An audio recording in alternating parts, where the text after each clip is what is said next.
La grosse mise à jour traditionnelle de Noël arrive dès la semaine prochaine sur nos Tesla. Le constructeur apporte de nombreuses nouveautés que je vous propose de découvrir ensemble. Tout d'abord, si certaines lignes de code trahissaient le secret dans la dernière application Tesla pour iPhone, c'est confirmé. Tesla va bien proposer une application officielle de contrôle de ses véhicules avec l'Apple Watch. C'est une requête qui avait été demandée directement à Elon Musk sur le réseau social X en début d'année et c'est donc chose faite. Il sera possible de l'utiliser en tant que clé de déverrouillage et nous pourrons consulter le taux de charge de la batterie, ouvrir le coffre avant et gérer la température de l'habitacle. Cela paraît bien peu en termes de possibilités au regard des applications dédiées déjà existantes et on espère que ce n'est qu'un début timide avant une véritable application complète. Du côté du mode Sentinelle, la promesse d'une consommation de moins 40% est faite. Et c'est bienvenu car ce mode consomme beaucoup de batterie et a donc un impact sur l'autonomie. Le mode Sentinelle apporte également la possibilité de sauver les vidéos dashcam et Sentinelle directement sur son smartphone. Il devient alors possible de les regarder via l'application Tesla et de les sauver dans la mémoire du téléphone pour les éditer et les partager. Donc ça c'est très pratique, nous n'aurons plus besoin de retirer la clé USB pour la mettre sur un ordinateur et extraire les vidéos. C'est parfait pour gagner du temps avec son assurance lors d'un accrochage par exemple. Autre nouveauté, vous recevrez une notification de l'application mobile si une poignée de porte est tirée. Concernant la Tesla Model 3, le changement entre marche arrière et avant lors des manœuvres de stationnement sera automatique. Cela ne concerne que les modèles Highland sans commodo. Il n'est donc a priori pas possible d'appliquer ces nouveautés aux anciens Model 3 et Y. Si Spotify Premium a disparu de la connexion Premium, on attendait de Tesla une compensation avec un autre service éventuel.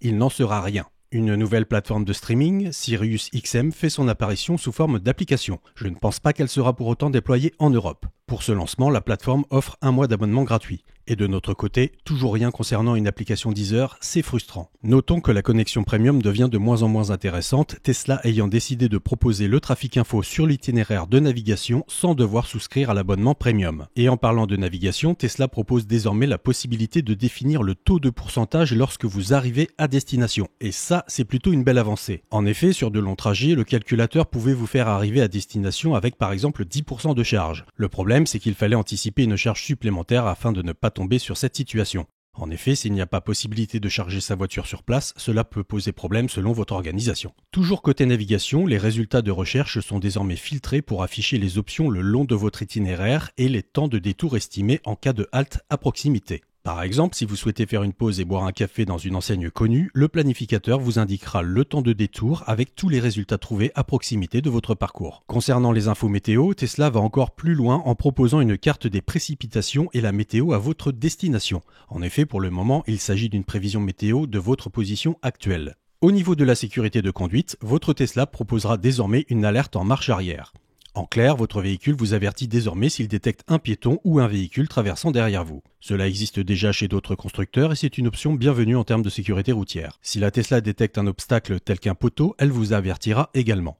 Lors de la marche arrière, le volume de la musique peut automatiquement baisser pour réduire les distractions. Aura-t-on la main sur ce paramètre? Je ne sais pas. Pour les fans de Light Show, il sera enfin possible de programmer à distance un spectacle lumineux depuis l'application Tesla. Attention cependant, il s'agirait plutôt d'un déclenchement de Light Show au lieu de choisir sur l'écran dans le véhicule.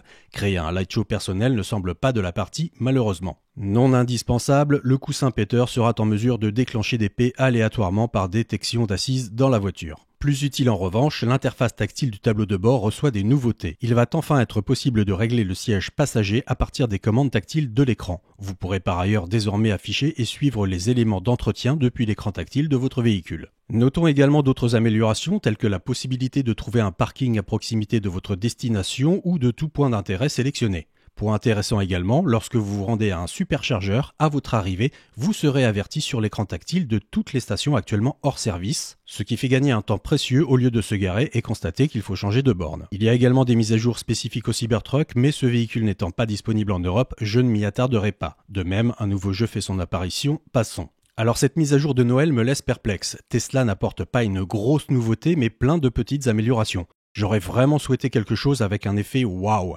J'espérais en effet l'intégration d'un véritable assistant vocal intelligent, mais force est de constater qu'il est encore trop tôt pour confier une partie de la gestion vocale à une intelligence artificielle dans le cadre d'une conduite routière. Et vous, que pensez-vous de ces nouveautés? Dites-moi dans les commentaires.